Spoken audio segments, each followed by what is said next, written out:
안녕하세요. 예술적인 골 감각으로 역사상 가장 많은 킥오프 순간을 만들어낸 스포츠 스타들의 발자취를 찾아 나서는 축구 전문 채널 킥오프입니다. 오늘은 독일 국가대표팀의 전설적인 수비수였던 로타어 마테우스에 대해 살펴보겠습니다. 당대 최고의 라이벌이었던 마라도나와 마테우스. 한 명은 이탈리아 남부에서 다른 한 명은 북부에서 활약했죠. 그리고 마라도나는 아르헨티나 출신으로 1986년 마테우스의 독일을 꺾고 월드컵을 가져갔고, 마테우스는 서독 출신으로 1990년 마라도나의 아르헨티나를 꺾고 월드컵을 가져갔죠. 그런데 이 같은 라이벌 관계였음에도 불구하고 당시 축구의 신으로 칭송받던 마라도나가 마테우스와 같은 팀에서 뛰고 싶어 돈으로 그의 마음을 사려 했다는 충격적인 증언이 나왔는데요. 마라도나는 저와 함께 나폴리에서 뛰고 싶어 미넨까지 사람을 보냈죠. 현금이 가득 담긴 가방도 함께요. 너무 놀랐어요. 하지만 저는 나폴리로 가지 않았죠. 마테우스는 명성과는 달리 흑역사를 두 가지 가지고 있는데요. 하나는 5번이나 결혼했다는 것이며, 다른 하나는 3살 후배인 클린스만과 앙숙 관계로 지냈다는 것입니다. 클린스만은 1994년 월드컵에서의 탈락이 자신과 마테우스의 불화 때문이었다고 밝혔는데요. 둘의 불화는 인터밀란 시절부터 시작된 것이라고 했습니다. 마테우스는 월드컵에서 클린스만보다 더 많은 골을 넣으며 실버볼을 수상했고, 발롱도르에다 피파 올해의 선수상까지 독점했죠. 인터밀란에서도 마테우스가 더 많은 골을 넣자 팬들은 미드필더보다 골을 못 넣는 스트라이커라는 비난을 클린스만에게 쏟아부었습니다. 이후 마테우스는 친정팀인 바이에른 뮌헨으로 복귀했고, 뒤따라 클린스만도 뮌헨으로 합류하게 되는데요. 당시 마테우스가 동료들과 클린스만이 15골을 넣을 수 있는지 내기를 했고, 이를 안 클린스만이 이를 악물고 뛰어 결국 15골을 넣었다고 합니다. 직후 마테우스가 부상당했을 때 클린스만은 독일 대표팀 감독에게 마테우스를 포함하면 자신은 뛰지 않겠다고 엄포를 놓았죠. 그리하여 감독은 마테우스를 제외시키고 클린스만을 주장으로 선임합니다. 하지만 클린스만은 유로 96을 제외한 이후 대부분의 경기에서 부진했고, 마테우스는 이후에도 팀의 핵심 멤버로 뛰면서 바이에른 뮌헨을 99년 챔피언스리그 결승으로 이끌었죠. 1961년 3월 21일 서독 에르랑겐에서 태어난 마테우스는 10년 후 FC 헤르초게 나우라우의 유소년 팀에서 성장했습니다. 이후 1978-79 시즌 성인팀에 데뷔해 당해 22경기에서 20골을 넣으며 큰 화제를 모았죠.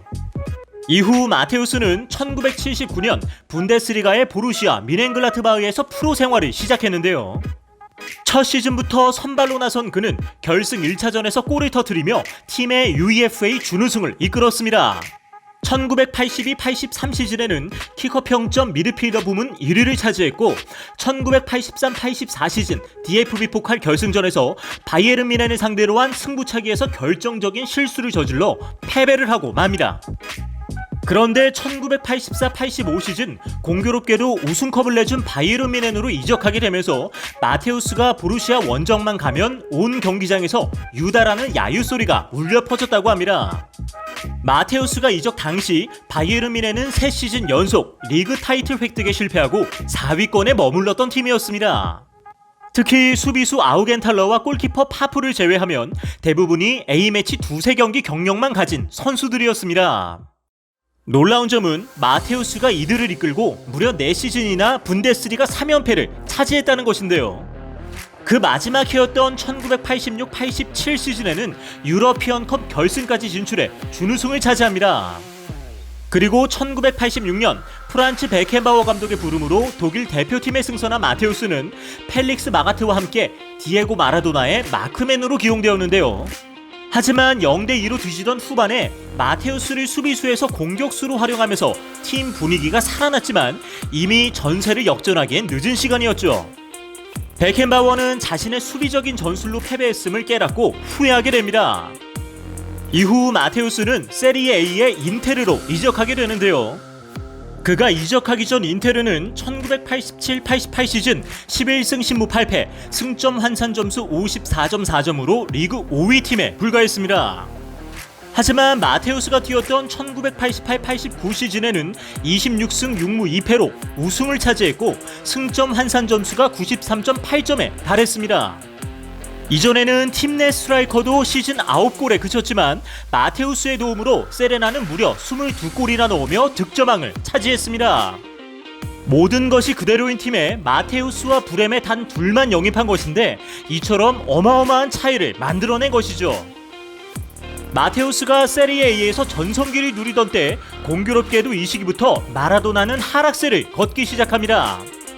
이를 가장 잘 보여준 것이 1990년 있었던 이탈리아 월드컵이었는데요. 대회 직전 마테우스는 큰 부상을 당해 반년가량 휴식기를 가졌으나 천운인지 월드컵 개막을 앞두고 완전히 회복되었습니다. 당시 그는 늑대 사령관이라는 별명답게 특유의 킥 테크닉과 드리블 능력을 과시했고 공격수가 아님에도 대회 2위인 4골을 기록합니다. 그의 눈부신 활약 덕분에 서독 대표팀은 마라도나가 이끄는 아르헨티나에게 4년 전 아쉬움을 서력하며 대망의 월드컵 우승 트로피에 입을 맞추죠. 당시 세리에 A에는 마라도나 이외에도 마르코 판바스턴까지 버티고 있었지만 당의 발롱도로의 주인공은 마테우스였죠. 1991년에는 중앙 미드필더임에도 불구하고 세리에 A에서 16골을 득점했으며 UEFA컵 대회에서 12경기 6골 2어시스트를 기록하며 팀의 우승을 이끌었습니다.